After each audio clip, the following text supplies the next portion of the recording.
Ani asalamu abantu ebibumba? Yennyini mufu afunako mmeka? Jeno muwozi wobo yagala kulaga nti okola kwata minisita w'ebyobulamu. Wallahi Mungu atubuulire ebibumba n'amawowolo g'abantu biragawa. Mwami Museveni obukyayi bw'alina ku busiraamu yadduka mu Uganda ng'Amin yakafuga ennaku 2 n'agenda ebweru nga tamaze namugezesaako mu nfuga ye n'afuna abasiraamu mu Uganda banaakozesa okusekeetera gavumenti ya Idi Amin. Yalinamu Abbas Kibazo, yalinamu Sheikh Zubair Bakari, yalinamu Haji Kibuye, yalinamu Seguya n'abalala. Teyakoma ku ekyo yeke nnyini n'afuuka musiraamu n'afuuka Kasimu. Mwami Mama Mbabazi w'ekitiibwa Museveni yafuuka Kasimu. Amama Mbabazi bamutuuma Ahmad ne batandika okukola omulimu gwabwe ogw'okutabulatabula gavumenti n'okubuzaawo ebyetaago eby'embeera eza bulijjo, sukaali, ddagala, sabbuuni n'ebirala. Nga buli ekigwawo be bavumaganyizibwa. Nga ne babakutte babakutte Kasimu abeera musiraamu. Yateekawo abakristaayo n'abakristu nga bali mu maliba g'abasiraamu. Mutowe George akandwanaho n'okutuusa essaawa yaalyo bamuyita Salimu Sali. Omuyisa George akandwanaho ye George nakati bamuyita Salimu Sali. Ebyo bannayuganda tebabibuuza nti abantu abeeta amanya g'abasiraamu bo tebasobola kukola bikolobero ne bavumaganya obusiraamu. N'ateekawo Shefaali, n'ateekawo Shabani Bantaliza. Oyo Shabani akyaliwo n'olwaleero era erinnya bamuyita Shabani. N'amanya si musiraamu Shabani Bantaliza. N'amanya amalala mangi. Kati obusiraamu buvumaganyizibwa mu nkola engenderere. Yes, mawulire agakagwawo era nga getulina essaawa zino. Omusango gwa Susan Magala eyattibwa mu mwaka gwa 2018 gusitudde eggwanga erya Amerika. Omulamuzi afeesa eyasaze guno ampuliriza ebigambo byongedde okubeera nga bimuddugalira anti kaakati amawanga ag'enjawulo kossa ebitongole ebyenjawulo ebirwanirira eddembe ly'obuntu kaakati byongedde okubeera nga biyingira mu nsonga eno paka munda mu byenda. Kyokka nga mu ngeri y'emu ate nga Mbega owa SFC ono amaze okubeera nga addamu okubeera nga akwatibwa wali eri mu National Unity Platform gye buvuddeko waliwo abaakwatibwa nga bano baali bagambibwa mbu baali Bambega nga bava mu SFC era nga baze ku kitebe kya NUP. Kakati nno mujjukira omusajja eyatambuliranga ku mwami Kyagulanyi, omusajja yalinga omunenenene eyatambuliranga mu kamotoka akatono ng'ayambala bigalubindi era nga buli mwami Kyagulanyi wabeera omusajja ono atambula naye. Kakati nno olunaku olwaliro ampuliriza amawulire gamaze okubeera nga gafuluma waliwo Mbega akwatiddwa munda mu Nuupu era ng'ono wa SFC wabula ng'ono amaze emyaka n'ebisiibo ng'atambulira ku His Excellency Robert Kyagulanyi Ssentamu era ng'ono yeeyita wa NUP era gye buvuddeko yakwatibwa n'alabikako ng'aggaliddwa mu kkomera mbu okumala omwaka mulamba wabula ono yali ali ku mission namba ng'atumiddwa butumwa. Kakati nno amawulire galaga nti ono akwasizza abantu bangi era nga bogenda okukiraba okukiwulira onaku olwaliro. Kyokka nga General Museveni essimu enkambwe eyakubwa mu mwaka gwa 2018 nga General Museveni ono essimu eno agimanyiiko. Essimu eno yandimuzaalira leenya, essimu eno ebizadde nkugambye nti UPDF yamaze dde okubeera nga esayiningibwa egendagenda mu bitundu eby'e Gaza okuuma emirembe. Kaakati nno wano we bitanulidde okubeera nga amawanga nga UAE, Saudi Arabia, Qatar, Jordan, Bahrain n'amawanga amalala nga Oman kaakati ensonga eno gamaze okubeera nga gagitadde ku mmeeza okugitunuulira. Jjukira nti ensonga y'e Gaza erimu abasajja abasiraamu, abawalabu, abapalesitayini, kyokka nga erimu n'abantu abasajja abaju okuva mu ggwanga erya Isirayiri. Bano nga basse abantu emitwalo n'emitwalo egikwata mu mitwalo nga 7 munda mu ggwanga lino erya Palesitayini. Kaakati nno luno olutalo lweyongedde naye nga UPDF mbu egenda eyo okuuma mirembe. Onaku olwayo bingi bitugenda okutunulira, bitugenda okuwulira, wabula njagala nsooke nkutwaleko mu nsonga eno gye twatandikira tusimbule omulundi gumu. Omulundi nkugambye tusimbule omulundi gumu kubanga ebyabaddewo kaakati nno bino byongedde okubeera nga biteeka ekitongole ekiramuzi ampuliriza wali waggulu kubeera nga bakiteeka ku minzaani. Jjukira nti abantu abaleeteddwa mu kkooti bonna babadde bambaddwa Kiyisiraamu, nga bambaziddwa Kiyisiraamu oba kiwandiise Ekiwarabu, era nga bano balina ebirevu bikulu nnyo. Kaakati nno waliwo okubeera nga wano waliwo okuvuunula body language, naddala omukyalo ono atunuliddwa ne liiso jjogi, era emboozi nzikuleetedde nga tezigatta okuva emisango gino gye gyatandikira mpaka bwe baagisalidde. Waliwo abantu abazze nga bakonektingibwa ku misango gino, wabula bano nga baggiddwamu ne babuzibwawo nga tetutegedde lwaki bano baggyibwa mu misango gino, era nga abasaliddwa emisango gino bonna babadde basiraamu, kyokka nga abasingako ate baganda. Kaakati nno wano waliwo kulya nokomba essowaani nga tutambula ne Hajjati Nakalembe omukyalo omusomi w'edduwa nga bulijjo. Ngenda kutwala mu mboozi empitirivu ennyo kugambe nti Mwami Museveni essimu enkambwe ebimuzaalidde. Jjukira nti ontakola mu CMI si wa poliisi wabula mukulembeze nga bonoga nti General Museveni yatudde mu ntebe entebe. Kaakati nno waliwo essimu emulumikibwa okubanga naye yagikuba. Lwaki yakuba essimu eno? Nkugambye vidiyo nja kusaba osooka ogimpere ekigalo wetwolekedde olaba abantu b'owangaala nabo, abantu b'ogamba nti be bakulembera abatwala eggwanga erya Uganda, nga Hajjati Nakalembe omukyala omusomi w'edduwa oyo tomwerabiranga, tubeera naye buli lunaku olukya ku nsi kuno kubanga yatusomera edduwa. Mukubireko 529 ye namba ye. Vidiyo gimpere ekigalo tusimbule mu mboozi eno kantandike bwe nti nkomewo awo lwogome. Okusinziira ku bigambo bya Umaru Kisekka, ffenna twetaaga okumanya ku Pato n'amawulire ga 2019 ne mu musango guno Pato baamuleka, era NTV mu kaseera ako yayogera bweti. Suzani Magara yawambibwa ku Lwokutaano nga 7 Ogwokubiri 2018 ku luguudo lwa Kabakanjagala bwe yali avuga okudda ewuwe Rungujja. Yattibwa oluvannyuma lwa ssabbiiti 3 ng'ali mu Buwambe, omubiri gwe ne gusuulibwa ekigwo mu disitulikiti y'e Wakiso. Bangi bagombebwamu obwala nga bateeberezebwa okwetaba mu ttemo lino, omwali ne Patrick Kasayija amanyiddwa ennyo nga Pato. Ono yadduka mu Uganda n'abeerako e South Africa. Ab'obuyinza gye baasinzira ne bamukunguza mu 2019 ne bamukwasa ab'obuyinza mu ggwanga wano avunaanibwe.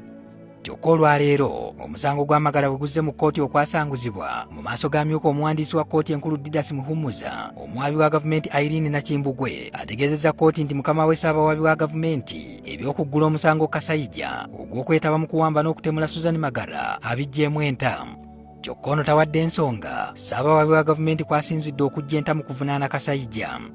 Kaakano abasigadde nga bawera ennemba n'emisango gino kuliko Lubega Yusufu, Waswa Hussein, Salimu Zamiru, Abubeka Kyewolya, Muhammad Kisaliita, Hassani Katomiro, Ismailu Bukenya ne Musa Buvumbo. Ebyo byaliwo emyaka 2 emabega ng'omusango gutandise okuwulirwa. Bwatyo Pato bw'ava mu musango nga buli omu tamanyi nsonga lwaki avudde mu musango, ate nga yali key suspect. Yabulawo obubuzi bwatyo. Ono omuwala essaawa zino alumiriza ennyo, yasooka kwegana misango. Agamba waliwo abamukaka okukkiriza emisango. Nga omusajja ono yali amukaka yagamba nti yali Shakuru Kamada Mugabi yamukaka ennyo okukkiriza emisango. Judge Alex Ajij said Tuesday 24th October to deliver a ruling. Hajara Nakandi, the accused, raised concern over one Mugabi Shakur, who calls Sawili in prison, asking her to plead guilty in this matter. He told me that when I do so, they'll release me or they'll give me a short sentence that is equivalent to the time that I have spent in prison. He promised me good things to take me out of the country after I have gotten out of prison. Kati oyo Mugabi Shakur gwayogerako teri n'omu yafaayo kumunoonyerezaako. Ankwadde yabagamba nti waliwo omusajja nkanga nsuubizza okukola bino ne bino, teri yanoonyereza ku musajja oyo Shakur mpaka kati olwaleero. Bino byaliwo emyaka 2 emabega si byakakati. Kati ekibuuzo kiri nti Mugabi Shakur y'ani? N'omuvunaanwa omu yagamba nti amukaka yali anoonyereza Frank Nyakairihu. Yamukaka oluvannyuma lw'okumucunya. Frank Nyakairu nga mbega wa CMI nga kitundu ku ggye lya UPDF. Nyakairu akwasizzwa omulamuzi fayiro y'ebyo byazaakuŋŋaanya n'ategeeza nti bingi ku byayogedde byamutegeezebwa Yusufu Lubega, omu ku bantu be baakwatira mu muzikiti gwa Usafi mu Kampala. Kyokka Yusufu Lubega bwe bamubuuzizza obanga bye yayogera yali abimanyiiko, abyegaanye n'ategeeza omulamuzi nti ku ntuntu za Nyakairu gye yali amutuntuzaamu yali tayinza kugaana kukkiriza kyonna ekimugambibwa nti yakikola asobole okutaasa ku bugigi bwe yali ayitamu. Bino olugudde omulamuzi Alex Ajiji mu kutu alabuliddewo nti ensonga eno ajja kwongera okugyetegereza nga Nyakairu amalirizza okuwa obujulizi bwe. mu mateeka ga Uganda n'ensi yonna. Obujulizi bwonna obukuŋŋaanyizibwa ng'ab'ebyokwerinda bayise mu kutuntuza muntu teri kkooti ekkirizibwa kubuwuliriza kubanga kabukuŋŋaanya aba yamenyedde amateeka g'ateekeddwa okugoberera. Vidiyo emu yokka gye nkola guno musango nguveeko era ndi wakuwa sitole gye bagamba mbu entuufu ensibuko y'omusango guno ze nkutadde. Anti nkutegeezezza nga bw'otegedde nga bw'owulidde ebyaffe wano tubeera n'emboozi ez'abantu abazoogera. Nkugambye nti oyo bwino kuva mu mwaka gwa 2018 omusajja amanyiddwa nga Pato ng'ogoberera era nga weesigama ku mukuto gwa NTV nga bw'ogumanyi gwo nti gukusunsulira eggulire nga teguleseeyo yadde kantu na kamu akatavuunuddwa. Kati omusajja amanyikiddwa nga Pato eyakwatibwa wali munda mu ggwanga erya South Africa n'akomezebwawo yawanduukululwa mu musango guno n'aggyibwa mu musango guno n'amulunguka nga bw'olaba sino oba nga bw'olaba muzira n'ataddamu kuwulirwako mu musango guno. Ensi yeebuuza ono yabula atya? Ne baleeta ebibooziboozi ne bagattagatta ebibooziboozi ne babyogerako nti teyalina musango. Kaakati kimaze okweyoleka n'okulanga olujja n'okulaga ensala ey'emisango gyeri munda mu ggwanga erya Uganda. Baani abalina okusingisibwa emisango? Abantu bangi oba oliawo abali mu musango guno nga basooka ne beegaana omusango guno nga beegaana obujulizi obwaleetebwa, wabula nga bano balumiriza nti twakakibwanga okwogera bwe tuti olw'okubanga twatulugunyizibwanga. Kaakati olunaku olwaleero abaagambanga nti babakaka kaakati ate bebagambye nti ate emisango baagizza. Kati wuliriza nga bwe nakutegeeza nga tutandika munda mu National Unity Platform ebiriyo birungi si birungi. Abantu bangi betubizze nga tutambula nabo era betuzze nga tulaba nga bali mu NUP nga batambula n'omukulembeze waffe, wabula nga bano balaga nti bannankyukakyuka nnyo. Kaakati gye bugenda okuwongerera ebiseera ebisinga bano nga basaze eddiiro oluvannyuma lw'okubeera nga baweereddwayo akasente, baweereddwa ekyoja mu miro, basuubiziddwa n'ebifo eby'enjawulo oba oliawo n'abamu nga bye baabasuubiza tebaasobola na kubeera nga babifuna oba nga babituukako wadde nga tene mu NUP eno nga baavaayo dda okugeza abantu bangi abali mu mbeera bwetu. Naye kakati nno onaku olwaliro nkuleetedde omusajja ono.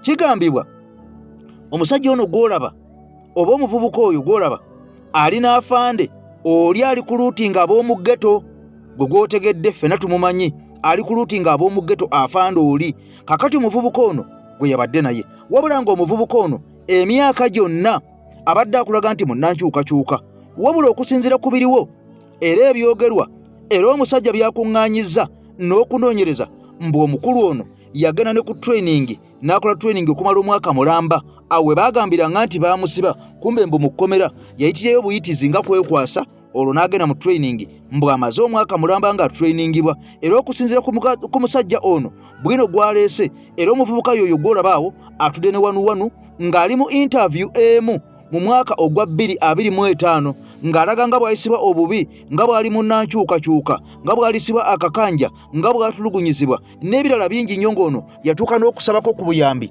eri eggwanga erya Uganda. Abantu bangi bambi baawulira ennaku, simanyi oba baamusondera oba tebaamusondera, naye ng'ono yasaba obuyambi, wabula nga wano wonna yali agezaako okututeekateeka n'okubuzaabuza ensi ekifaananyi ekituufu mwe yali agwa. Era wano wansi omulaba nga ali ne Mwami Kyagulanyi ng'akulaga nti ali ggumite nnyo mu nnankyukakyuka. Kaakati ate wali pikipiki ng'omulaba ali ne afande Emma ne pikipiki ng'eriko ekifande ekya Jeno Muhoozi Kainerugaba, era ng'ategeeza ensi nti omuntu omutuufu ye Jeno Muhoozi Kainerugaba. Kaakati nno bino n'okubeerawo oba okubitegeera kimaze kubeera nga kikakasibwa.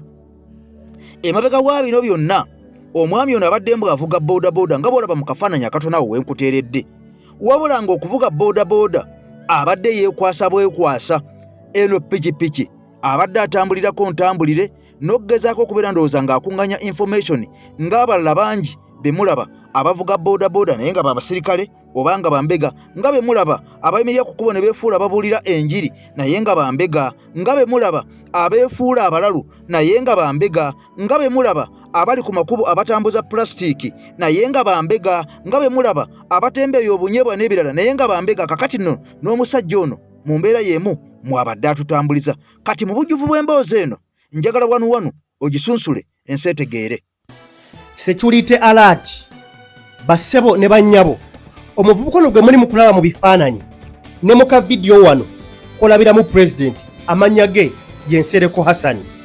omuvubuka ono buli munnakibiina ki NUP ng'owangalya mu bitundu bino wuliriza munnayuganda ky'oba okola tambuza vidiyo bannange mutambuze vidiyo eno ensolima yiino ate enkambwe abantu bannakibiina ki NUP abawangalya mu bitundu nankuwadde Bulenga Busega Kumwenda Bulaga Nakabugo Sumbwe Kasasa Buloba Chiwawu genda Kyanyanya n'ebitundu okutuka Bujuuko amawulire ge tufuna bassebo ne bannyabo omuvubuka ono yamaze ebbanga ddene nga akwasa bannakibiina ki NUP mu bitundu ebyo nsooke mulaba katambi kano kanzije Kyagulanyi kati Kyagulanyi bannange namuzuukuke mwana muzuukuke ali eri alimu yenna agezze osegeera akoze ettama kasaaga ndooza omulala we yaniriza gundi machete osegeera nga yenna azimbye ettama yalina ku vidiyo kolo yali akazuukuka osegeera yo kati muzuukuke mwana osegeera kawaani oli alya ssente osegeera teri famire ye eri wano eno bagundi bonna bali eno badigida muzuukuke lasita tegeza bona evoga ba VIP ono bagagabere ono next president Emandwa Bwanika president yajogerako nga asaaga ne yali agitegeeza basebo ne bannyabo omuvubuka ono bwe mulaba yono mu kafaananyi kano ba mu vidiyo eno ng'ali ne president era y'omu yono ng'ali nange mu interview emu mu mwaka gwali gwa 2015 2025 mwezi gwali gwa 2 omuvubuka ono nga nkyalina omukutu gwange ogwa One Yugi Media guli gwe baabaaninga main account yange omuvubuka ono yannoonya 2025 omwezi gwali gwa 2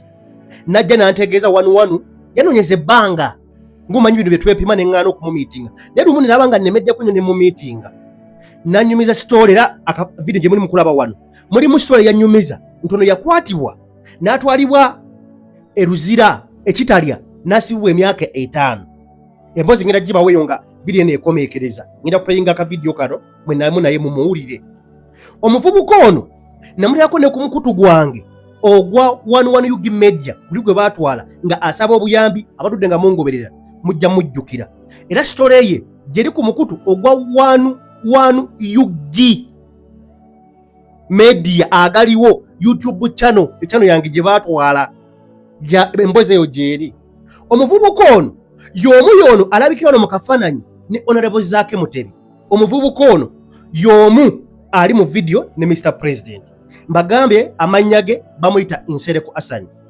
bassebo ne bannyabo amawulire gendi mu kufuna mu kaseera kano omuvubuka ono mbega awedde emize mujaasi mujje erya SFC ekambyogere kanfe ntase bannayuganda abangi omuvubuka ono it's confirmed wa SFC onnaka eziyise Emandwa Bwanika nga bwetalwayo omukulu ono nga mulaba akavidiyo kano yalabikidde mu katambi kano baba amaze ne bakajjayo speed gye badde bakatadde ng'ali ne Makuteesa ebigambo oba Meja Kuteesa obaani ebigambo ebirimu mu biwulidde omuvubuka ono kyokka nkugambe yono gwolaba wano yali ne president yono ng'ali ne president njagala mbabuulire okumanya omuvubuka ono okusinza ku info gwenfunye n'ebifaananyi byentadde wano bye muli mu kulaba ebyo ng'alaga nti yali musibe era abantu b'oku bitundu nga bye njogedde okusinziira ku Kasasa Buloba Kiwawu abantu bano baali bamanyi omuntu ono yetuuka n'abulako akaseera akaali akawanvu ye ke yejja n'abagamba yali mu kkomera amawulire ge tufuna yali mu training era wa SF sajjudde n'embwasi mbwagirina wuliriza okusinziira ku info n'embwasi agirina amawulire geyongera okwoleka nti abaana bonna ababuziddwawo mu bitundu ebyo ono gayi yabiri emabega Nsereko Hassan abaana babuziddwawo ku Kalo Nakabugo Bulaga abaana baliwo mu campaign abanoonyanga akalu wetwogerera abaana abawera ddala 7 babuzibwawo ono omukulu yabawaayo ye mwali akola omulimu gwe mpola abalaga nti wa boda naye nga si kituufu abaana ababuzibwawo mu bitundu eby'Ekinyanyanya Kiwawu Buloba it's confirmed ono omugaayo ono yakiri emabega yasonga lwaki otambuza vidiyo mu Uganda? Munnayuganda tambuza vidiyo nkulu nnyo, mubuuke ekibabu kibaveemu.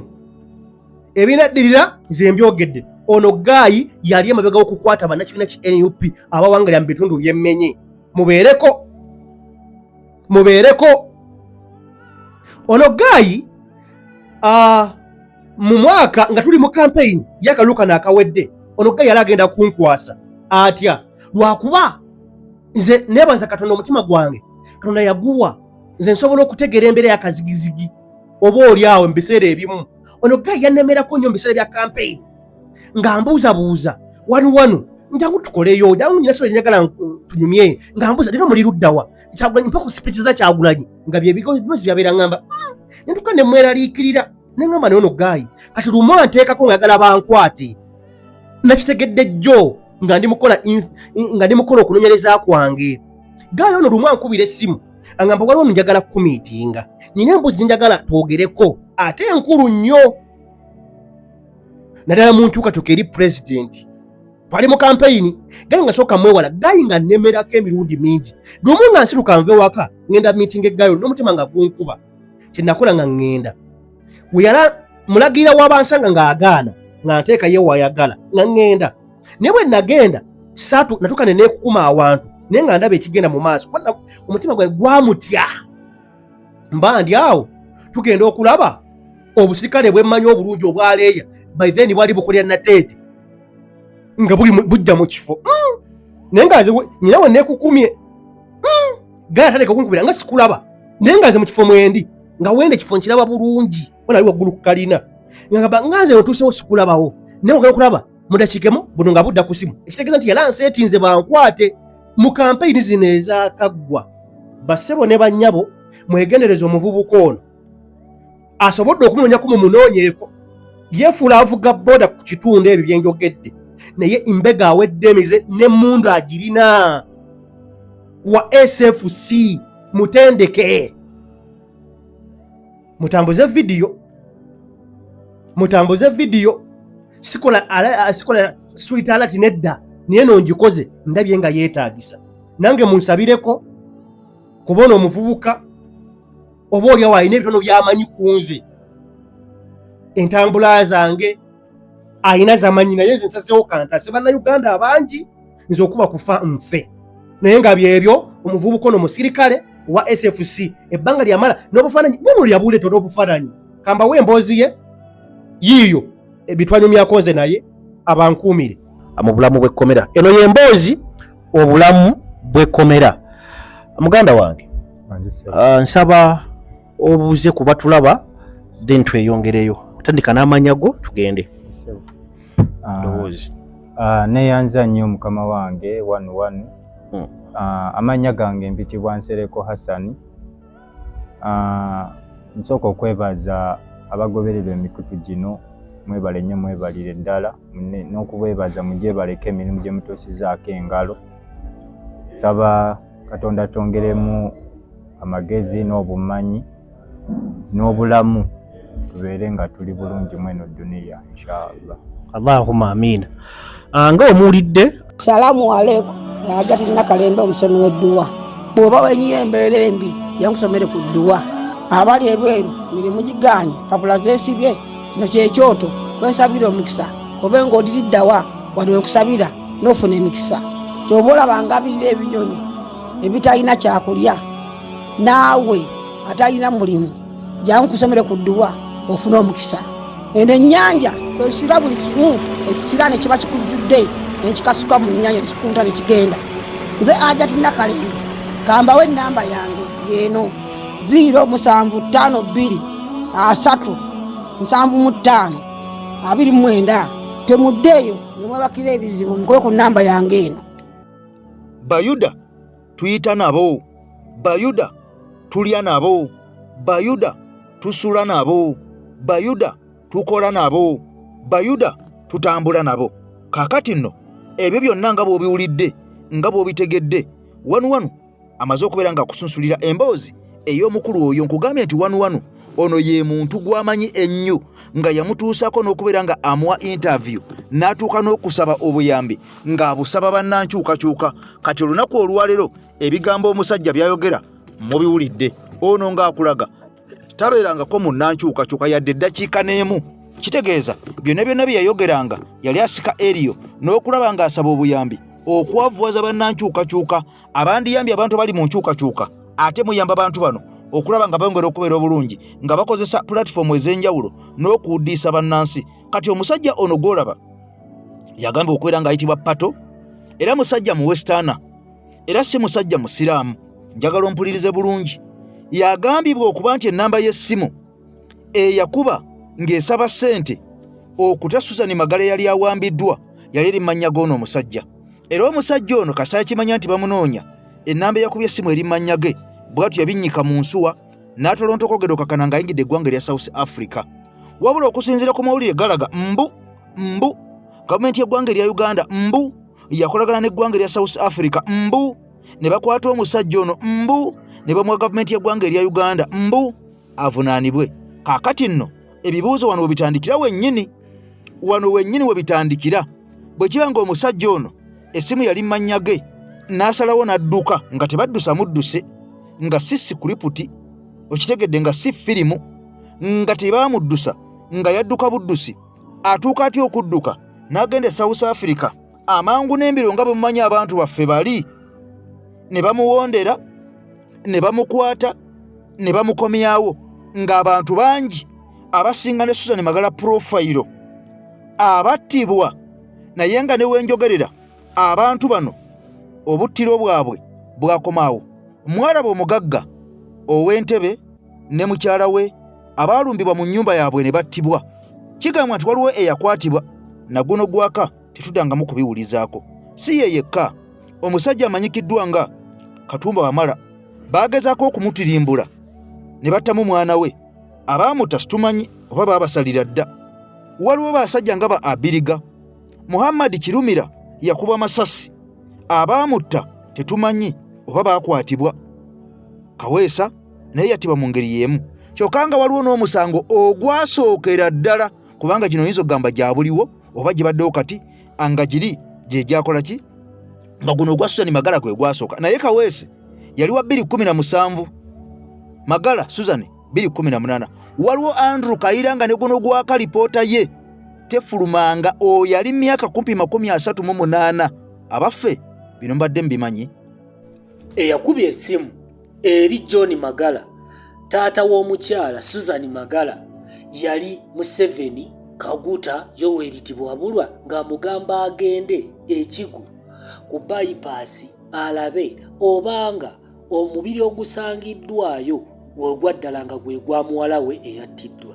Ekibuuzo ne kibeera nti Museveni atali wa poliisi atanoonyereza ku misango mu ggwanga kyekyali kimukubisa essimu okugenda owa taata w'omuwala eyali awambiddwa. Jenny Francis Abodo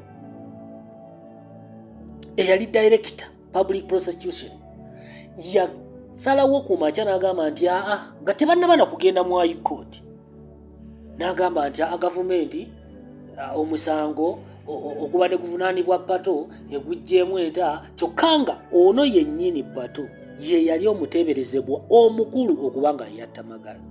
Naye mu bonna nga ebaali ku layini ye yasooka okwejjerezebwa n'okulagibwa gavumenti nti ate balina bujulizi bumuluma. Kyokka ate omwala oluvannyuma lw'okumala okuttibwa nga bamaze n'okutwala obukadde bwa Muzeeyi John Magala 7. Museveni ate yasooka okukuba essimu ng'agikubira taata wa Susan Magala, omwami John Magala, nti agenda alaba oba omulambo ogusangiddwa ku bypass ekigugu gwa mwana we. Museveni kuva ddi nga gwe asooka okumanya ku bintu ebibadde binoonyerezebwako poliisi, era kuva ddi nga gwe abatemu wamanya nti abasobola okusuulawo omulambo, era kanoonye essimu ya taata w'omwana ono sinja kukola ki, nja mukubira. Ekitegeeza wayina enkolagana n'omuwala ono nga naawaka ndowooza bakumanyi, nga naawaka bakumanyi. Bannayuganda bameka abawambibwa ne battibwa nga bazadde baabwe gwe abakubira amasimu? Lwaki gwe akuba essimu? naye nyongera okutegeeza nti Pato yajjerezebwa emisango Patrick Agaba naye nga bonna abali ku layini era be yali ateeberezebwa nabo okutta omukyala Susan Magala bonna baali basiraamu ate nga Baganda. Abasi Buvumbo, Yusufu Lubega, Hussein Waswa, Hassan Katomiro, Hajala Nakandi, Abubakari Kyewolwa, Mahadi Kisaliita ne Ismaili Bukenya. Abo b'emisango gy'abasinga era gwabasinze. Era baamala ebbanga eryo nambu nga bo bakyanoonyerezebwako n'ebya Pato byayangu. Olowooza omukyala Jenny Francis Abodo teyafuna essimu eyava n'agamba nti oyo ye mumwejjereze tasibwa. Ekyamazima kiri nti Museveni omanye ensonga eyaviirako omwana w'abandi okuttibwa ne famire lwakusirika emanye ensonga eyaviirako omwana waabwe okuttibwa. Temubuzaabuza ggwanga na kusibira basiraamu bwerere. Ekirala kibadde n'amakulu ki ekyokuleeta abasajja okubasalira omusango gw'okutta omuntu nga bonna mubambazza amakanzu n'entalabuusi ng'era ogenda okusanga nga mufuti mubajja asinza Museveni agamba bannange oyo yekka ye mukulembeze. Kaakati njagala nnyo olunaku olwaleero otunuulire omukyalo ono abadde mu kkomera okumala emyaka n'ebisiibo era otunuulire emboozi ze. Bw'omala okuzitunuulira otunuulire body language y'omukyalo ono ng'ayogera ebigambo ebyo by'ayogera kubanga ngenda bikuwa. Bw'omala obbiwuliriza otunuulire face ey'omukyalo ono. Oyo omuvubuka naye y'omu n'omukyalo ono. Oyo ye muvubuka eyagambye nti ye yakima ssente mu kifo we babalagire okuzisanga.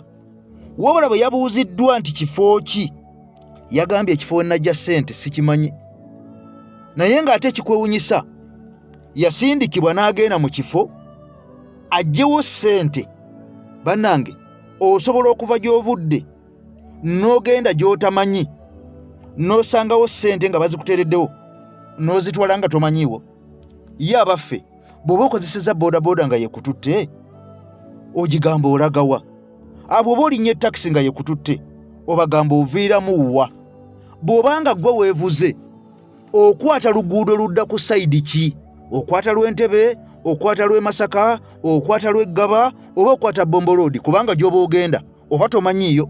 Kati omwami ono agamba we yajja ssente amazima gennyini aga Katonda mu ggulu ekifo yali takimanyi. Ensi ne yeebuuza bw'ebanga si kuriputi watuuka otya mu kifo ky'otamanyi era n'omanya nti wano we wali ssente. Ye abaffe wali ovaawa? Ono akugambe ne gye yali ava mbu yali tamanyiiyo. Muvubuka gwe ndiko. Kati omukyalo ono bw'abadde ayogera mu mboozi yagambye nga batwala omukyalo ono we baamuttira baababuuzizza mwamukwata ku mukono oba temwamukwata ku mukono ng'alina omuvubuka oli gwe nkola ze. N'ategeeza ensi tetwamukwata ku mukono. Ne bamubuuza ti yali musibe kantuntunu nga beetunulako bwetunuzi tewali amanyi oba yali musibe oba teyali musibe. Ye abaffe bw'abanga yali musibe ku maaso yeetwala atya mu kifo nga talaba? Ne bagamba mbu ate Yusufu ye yamukwata ku mukono. Kwegamba bw'owuliriza entaputa y'abantu bano enjogera y'ebigambo byabwe abasingisiddwa omusango ampuliriza obutunulira n'oga nti kituufu gwabasinze era okusinziira ku njogera gye boogeramu nange nzikiriza omusango gwabasinze era bano bennyini be bantu abatuufu abaatugumbula omukyalo ono. Twebaza gavumenti ya ggwanga lya Uganda okukozesa okunoonyereza n'ekosa resources zaffe n'ewaayo obudde bwayo ekkooti n'enoonyereza mpaka lyagudde ku batemu bennyini abaatigumbula omukyalo ono. Jjukira nti abantu bonna babadde abantu kumpi 9 abaali mu lukwe luno era nga bonna be baatirimbula omuntu omu abantu 9. Bano bagamba mbu ne ssente baazisaba mbu naye kyabasabya ssente mbu kwe kubeera nga ssente ezo bo tebaazikozesa ng'abantu era baali tebazaagala zaali za kuyamba busiraamu. Tetumanyi oba ssente ez'okuyamba obusiraamu balina kuttanga bantu ddala obusiraamu okubeerawo. Kyannaku njagala owulire ebigambo bino bitike. Okusinziira ku bigambo bino nze ngenda kukuwa kye ndowooza Tetwagabana ssente. Temwagabana ssente. Because from the beginning okuva ku ntandikwa ekigendererwa kyaffe tekyali ffe kufuna mufu. Tetwali tetwagala ssente honestly speaking. Nenga mukiza nti ssente zajja. Ssente zajja. Tetwali tuzaagala kuba nti zaali za kutaasa busiraamu kyekigendererwa. Ani yaleeta ssente ezo? Naye nga tezajja nti tuzigabana. Ani yaleeta ssente ezo? Nze naziteeta. Wezireeta? Wazijjawo ssente? Nazijja eyo naye sijjukirayo. Ono ye yaleeta ssente tajjukira kifo mweyazijja.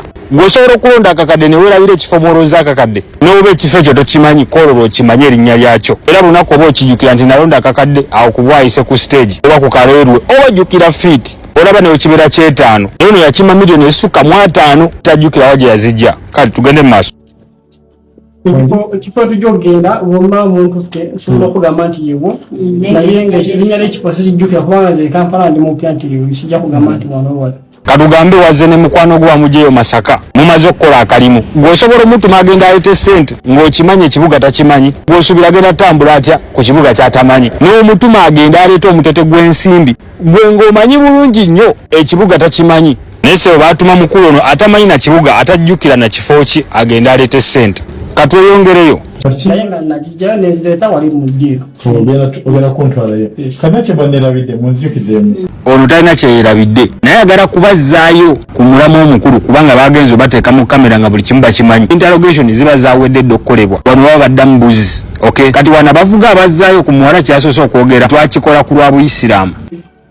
Okutta Susan kyali kigendera oba mulina embeera kwali kwerinda kwammwe mwali mutidde nti ebbanga lye mwali muludde ne Susan yali amaze okubategera amaloboozi oba omufaanana? Nako kawaida mu Quran. I'll be frank with you. If you kidnap someone, yes, ask for ransom. Yes. Ransom bw'ogifuna, yes, nga mulaba muli safe, yes, it is a must for you to let the victim go. Yes. Olufuna ransom mumutagende ku family. However, bwe mubeera naye okumala ebbanga kati nga bwe kyali ne tugezaako okusolicitinga for the ransom ng'erwayo ate nga tubeera nayo. Twetya tusitaza alternative kubanga our security was being compromised. Okay. And according to the Quran, we can take her life. Gambye okusinziira ku kitabo kyabwe basobola okutwala obulamu basobola okumutta. Nze simanyi bitabo byamwe bigamba okukakasa nti eyabadde mu interrogating nga kino kyabadde anoonya. Interrogator aba alina okuggumiza ekintu ekyo mukiwulire bulungi kubanga kyabadde anoonya. Okay? The Quran allows taking someone's life. It does. Okay. Quran ikiriza nyo tekiriza muganda wange. Wena wajjukira wonna nti Quran wakkiriza kujja omuntu. Kyekyo kyembagambye, that is the statement I've just made to you. Nti obanga scripture babitegeera bo bajja kubitegeera. Tegeeza mwakikolanga mutuukiriza ku Quran kyegamba. Mwamuwamba mufunye ssente mujje obulamu. N'okumuwamba era twasinziira ku Quran. Interrogate ekyo kyabadde anoonya newankubadde olwedde akimanyi kubanga bano tebabakutte jjo nga babakwata dda olwedde interrogation bazikola dda naye abadde alina okuggumiza ekyo. Lwaki kati kankweteeke yange mu Bulamba mu vidiyo egenda okuddako. Amawanga g'Abawarabu ge gamu ku gasinga okubeera ne ssente okwetoola ensi eno. Simanyi oba obusiraamu bwabwe babubeezaawo ku kutulimbula bantu, kutuga bantu na kutta bantu. Wabula bino nga bitambula bwe biti abantu bannaddiini nga Bayisiraamu n'abo bannaddiini abatali Bayisiraamu naye nga bamanyi kigambo ddiini bavumiridde ekifaananyi mbw abasibe kye bajjiramu mu kkooti nga basingisibwa omusango era nga beebuuza abantu ababadde basibe ebbanga eryo lyonna batuuka batya okukuza omulevu ogwo gwonna era lwaki babambaza ennyambaza ey'Ekiwarabu. Ebino tubitadde ku mabbali. UPDF kyamaze dde okukakasibwa nti eno paaliyamenti yagikkiriza okugenda munda mu ggwanga erya Palestine oba luyite oluwannanda lw'e Gaza. Eno nno wa bulabe nnyo era wa mutawaana nnyo okusinza ku bigenda mu maaso. UPDF bw'egenda ekuume emirembe mu kitundu kino nga kitegeeza tegenda kukkiriza mu Isirayiri yenna oba mujju kuddamu kwesolossa munda mu ggwanga lino erya Palestine oba mu luwannanda lw'e Gaza.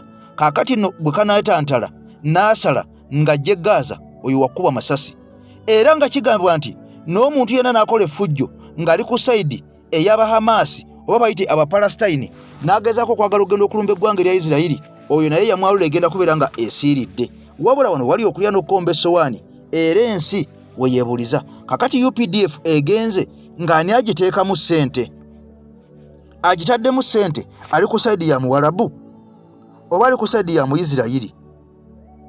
abafe ekyebuuzibwa bw'abanga ali ku saidi ya mu Isirayiri Omumerika agitaddemu ssente olwo interest za UPDF okugendayo okukuuma emirembe egenda kubeera nga interest zesigamye kwani ku ggwanga lya Isirayiri ku ggwanga lya Palestine. Kaakati nno ebibuuzo byeyongedde kubanga jjukira nti abawanga gano ag'Abuwarabu bannayuganda bangi gye bajja ekigulira Magala eddiba watya ng'amawanga gano geekyanze ne ganyiiga ne gagamba nti amagye gammwe ge gatusibyeko abasajja aba Isirayiri. Jjukira nti Isirayiri eno awo baagabirwawo bugabirwa akapaati ako kukola bakayitibwa Isirayiri naye nga kagibwa ku ggwanga erya Palestine. Essaawa zino gwe baagabira oba gwe wandiyiise omupakasi yasinga nyirimu entannama kaakati ate yafugaza munnansi Omupalestine. Era eggwanga erya Palestine bano abasajja baagana okulitongoza ku maapu ey'ensi yonna abazungu ne basalawo ne batongoza ate eggwanga erya Isirayiri eryajjawo oluvannyuma. Jjukira abaju bano omusajja amanyikiddwa nga Hitler yali abasse nnyo naddala mu bitundu ebya Europe mu mawanga nga Poland eyo yabatugirayo nnyo mu bitundu nga Czech Republic yabattirayo nnyo era nga kigamba nti ono yatta obukadde n'obukadde obw'abantu bano abaju kwe kusalawo ne bakuŋŋaana ne badda mu katundu ako Palestine gye baabawa. Kaakati nno embeera eyongedde okusajjuka ng'alina okukuuma emirembe agikuume abaju baleme okuttibwa ye UPDF.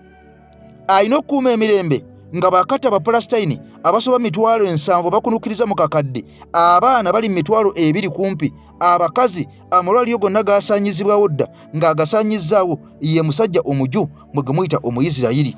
Kaakati nno mu mbeera eno njagala nkutere mu giraasi ensonga yemu kubanga ne muganda wange ono alina view oba idea eyiye ku nsonga ze zimu. Yebuvuddeko twawulira General Muhoozi ng'agamba ajja kulumba eggwanga erya Iraani ne UPDF singa Iraani tekkiriza n'egonda ebya Isirayiri bye yali esaba n'ebiteeka mu nkola, nga kiraga nti ggwanga lya Uganda muduumizi w'amagye asaidiralayininga na ggwanga lya Isirayiri mu lutalo lwali lugenda maaso wakati wa Isirayiri, Amerika n'eggwanga erya Iraani. Kaakati nno jjukira saagala weerabire byayogera muduumizi w'amagye essaawa zino nkutwala mu mboozi eno nkugambye UPDF eyolekedde ogenda mu lwananda lw'e Gaza naye eyo abantu bafiirayo bomu gyeziri wabula bano basazeewo bagende.